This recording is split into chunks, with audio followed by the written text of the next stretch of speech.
Dear France, thank you. Without the great nation of France, the United States of America would simply not exist.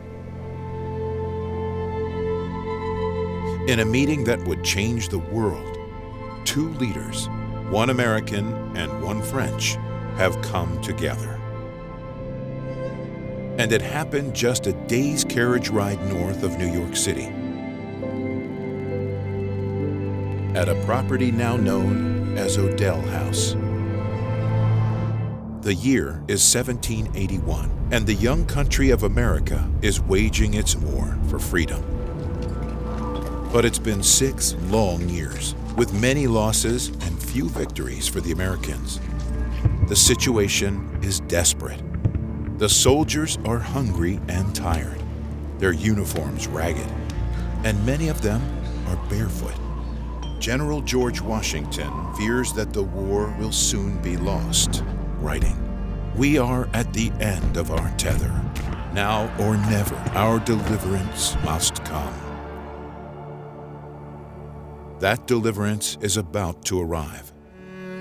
A year earlier, French King Louis XVI had sent 5,000 soldiers, material of war, and money, a lot of it, to the American shores at Newport, Rhode Island.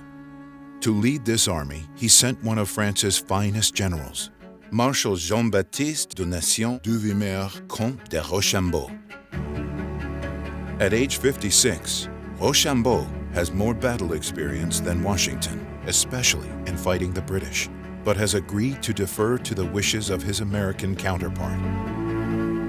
In July of 1781, Rochambeau marches his army 220 miles from Newport to what is now the town of Greenburgh in New York. There, the French and American armies join forces for the first time at the Phillipsburg encampment. Washington's headquarters in a local house has since vanished, but Rochambeau's headquarters, now known as Odell House, still stands. It is here that the two generals will confer, evaluate, and ultimately make a fateful decision. Washington believes that if the Allied armies can strike a devastating blow to the British occupying New York City, they could end the war. Rochambeau, however, knows that the better plan is to attack the British in Yorktown, Virginia, on the Chesapeake Bay, where the British General Cornwallis and his troops are dug in. An expert in siege warfare, Rochambeau believes he can make quick work of the British there. And the French Navy, with 28 ships of the line under command of Admiral de Grasse, could assist the attack by blocking a British escape by sea. Washington and Rochambeau scout British defenses and troop strength near New York City, but it only confirms what Rochambeau knew all along. The British Army is too strong, their numbers too great. An attack there would mean certain defeat, but Washington still holds out hope. Then, on August 14, 1781, a letter arrives at Rochambeau's headquarters. It is from Admiral de Grasse, stating that his navy will not come to New York, but will sail to the mouth of the Chesapeake Bay. With this information, Washington abandons New York City as his target. It is decided. Rochambeau's plan is the strongest gambit for victory. So the French and the American armies break camp and begin their 400-mile march south. When Admiral de Grasse and his fleet arrive at the Chesapeake, they're met by the British fleet, but de Grasse and his sailors are ready. In the historic Battle of the Chesapeake that follows, France hands England its first major naval defeat since 1690.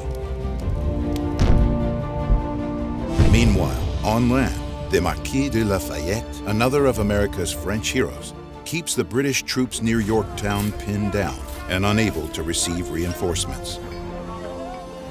When the French and American armies arrive at Yorktown in September 1781, they quickly begin to lay siege to the British fort. Within weeks, General Cornwallis's army is decimated and he surrenders. The French and the Americans are victorious, and the war for the American independence is won. Today, the Odell House Rochambeau Headquarters is the only remaining evidence of this momentous alliance between France and America. Its first alliance that still burns brightly today. The house's restoration as a living museum will celebrate this history now and for many years to come. It will tell the story of a time when, at America's most desperate hour, France came to her aid, of an alliance that saved a nation, of how French honor won American freedom. Dear France, merci. Merci mille fois. Et vive la France!